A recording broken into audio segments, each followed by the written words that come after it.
Hello, and welcome to the Omphalos Cafe. Well folks, this one's big and sweeping. So big and sweeping it's bound to come off as foolish and empty. But that's okay. To me at least, the evidence for it is all around us.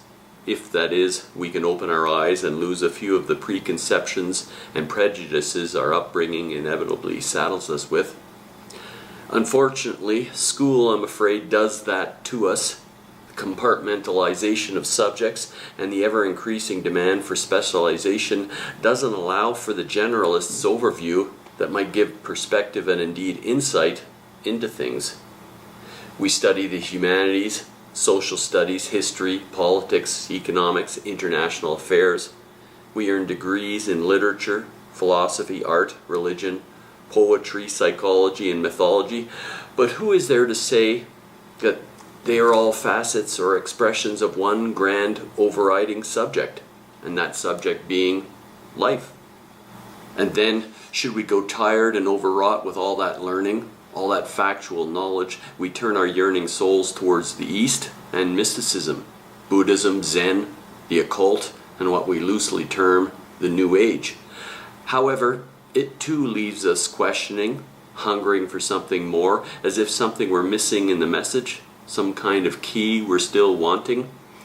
Again, the concepts have gotten in the way of the overriding subject. Anyway, that's at the heart of what's going on here at the cafe, and this is my all too brief summary of that overriding subject, a new history of life, I suppose. It is the fruit of 30 years of reading and reflection and attempts in 15 odd minutes to stand on the shoulders of thousands of intrepid souls who have contributed to the heritage of the race. Goethe, Goethe, Nietzsche, Oswald Spengler, James Joyce, and Joseph Campbell foremost in their ranks, especially for their contribution to a deeper, yet pretty much completely ignored understanding of where we latter-day members of the Western civilization that has come to spread its influence and power throughout the globe have come from. Now, these are big words. However, that's neither here nor there. My job here at the cafe is just to put them out there. Whether they make one whit of difference is of no concern of mine. Consider them seeds of something waiting to see the light of day. As Henry Miller put it at the outset of his landmark classic, Tropic of Cancer, I am going to sing for you. A little off-key perhaps, but I will sing. So here goes, an all too brief song of where we've been, where we are, and where we're going.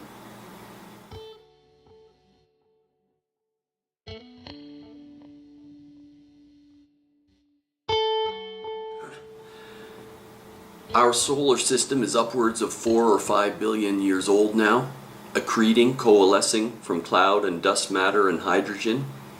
It's a third generation system, meaning at least 2 other solar life cycles have played themselves out before. In fact, the heavier atoms that make up our world and our very selves had their origin in the heart of these previous suns. That's Einstein's nuclear fusion furnace at the heart of every star in the sky, packing hydrogen and other atoms together to form heavier ones and releasing nuclear energy in the process. Now, that's all physics, folks, the laws of nature, inanimate nature, that is. But there's something else at play, life. The flowing through from one generation to the next, something ultimately unexplainable, a sort of rippling propagation through universal matter, a blind urge to flow through one generation to the next and ever onward. And that's all that life is, folks.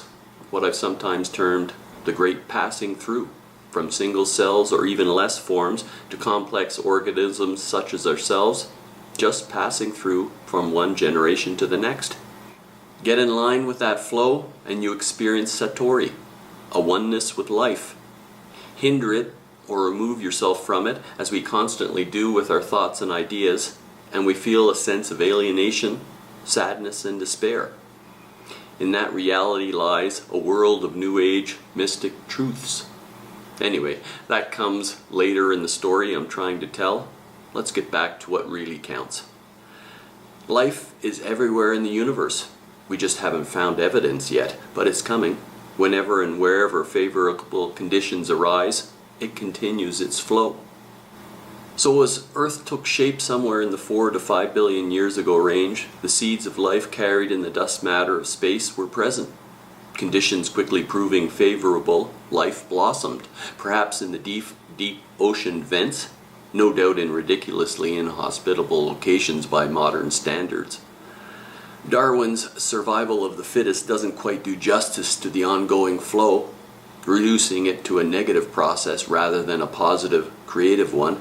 A Frenchman named Henri Bergson preferred the more poetic, creative evolution as more apt, life flowing ever outward towards favorable opportunities. Single-celled, even less organisms find new avenues, a new way of flowing through to the next generation, and a new species is born. And that in the end is the defining feature of a species, all species, including humankind, how it accomplishes the great passing through. 4.5 billion years later, the world we experience today has taken shape. Step outside and look around. All the plants, the trees, shrubs, flowers, weeds and grasses, all the birds and insects, animals, and yes, humans, all flow. The incredible branching of life's course, generation after generation, opening into new species, new channels of flow. Some channels dry up, become dammed, cut off, but the world around us is alive. 1 million years ago, 500,000 proto-humankind, along with the other primates, were of course just part of this grand coursing, one with it, blindly pushing forward in groups and clans, for that, in the end, is our means of accomplishing the passing through highly adaptive, dynamic communities. But something happens somewhere between 50 and 150,000 years ago that will change everything on planet Earth, and in the process remove us or place a barrier between us and a full participation in the flow.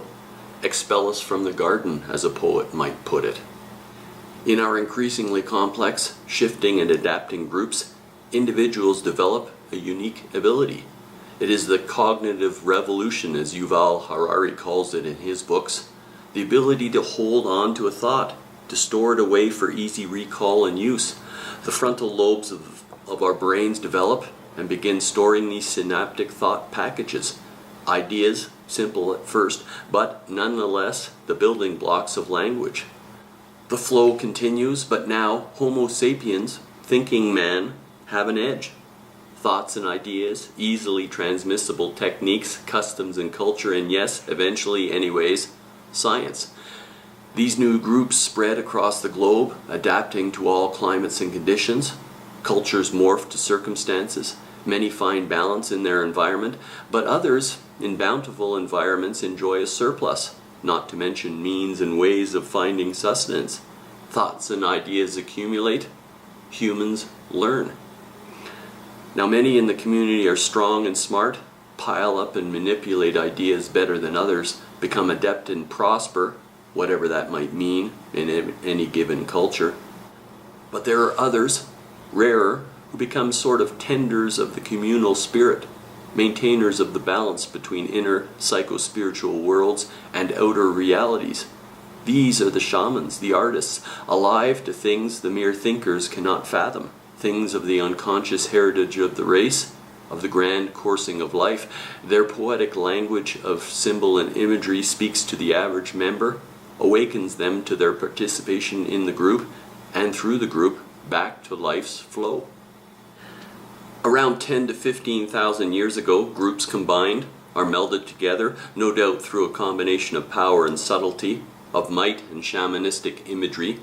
The higher cultures grow, morph into civilization, a thing never before seen on planet Earth, a new organism, vast and complex.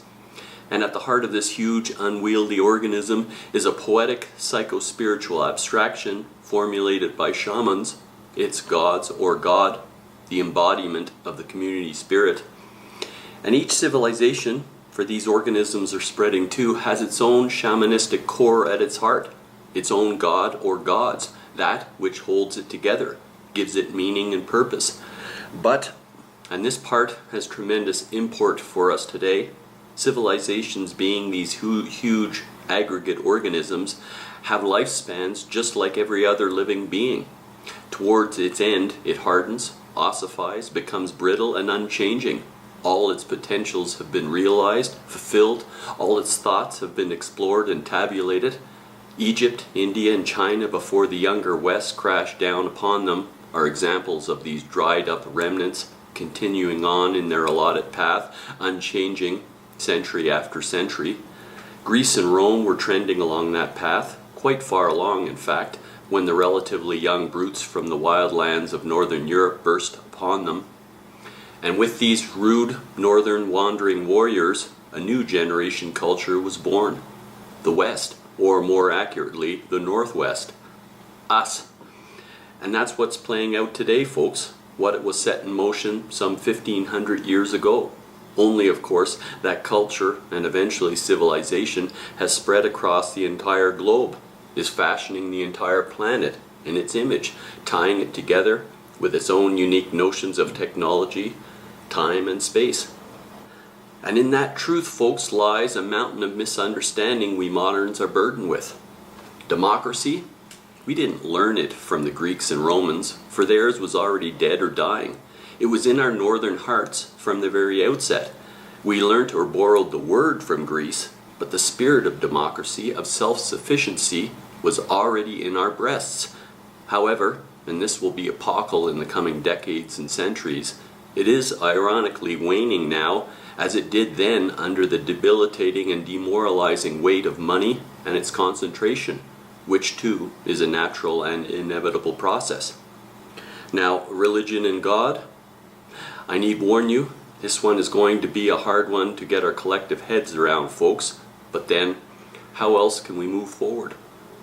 You see, 1,000 years ago, our own Northern European shamans, the keepers of our own young culture's inner verities, relatively uncivilized, rude and oral, rather than schooled and book-learned, were quickly supplanted by men trained in dying Rome's spiritual heritage. As hard as this is to get our collective heads around, Christianity at its outset, one of the very foundation stones of Western civilization, is not really our psycho-spiritual center, which is the reason why it has never truly fully engaged our most gifted poetic and imaginative spirits, a truth which is at the heart of our entire Western cultural history. And that, folks, is where we came from and where we are today, like it or not, accept it or not.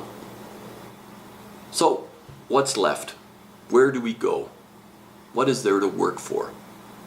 Well, the global expansion has spread our infinite space conception across the continents, and every corner is being drawn into our sphere. Culture has largely exhausted itself, and money has gained the upper hand. That's a natural devolution of civilization.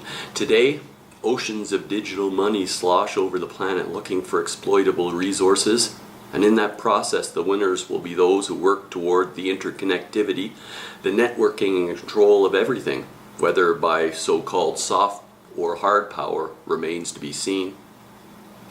Also, under the implacable exigencies of money, democracy is an unaffordable luxury. One has only to look at the increasingly competitive atmosphere in the world at large and the jostling between economic systems as represented by, say, the US, Russia, and China.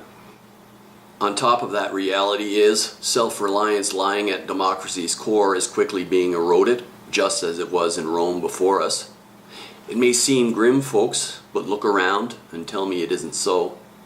Finally, our own psycho-spiritual history being hopelessly muddled and misunderstood, we Western souls have yet to share what should be our deepest truths and gifts with the rest of humankind.